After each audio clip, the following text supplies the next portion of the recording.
grade 11 and 12 po, mas naging, naging kasama na po siya sa with honor, which is yung 90 plus yung average. So, ayun po, pinagpapasalamat ko lang po yung kay Lord na kahit lagi pong yung time ko, sa kanya ko na po talaga binibigay lahat ng time ko. Yung mga dati ko pong yung mga dati ko pong kinakaabalahan, tinalikuran ko na po yon.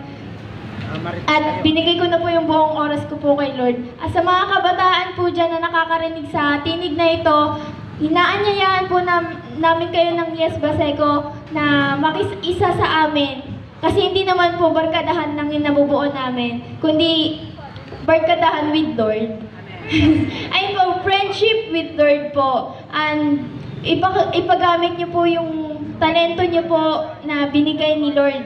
Kung marunong po kayong umawit, ipagamit niyo po yan kay Lord. Kung sa pagsayaw naman po, meron din po, which is katulad po din namin sa dancers. Nung 5 years old po ako, lagi ko na pong kinakanta to kapag nag-share ako kasi makapal pa mukha ko dati.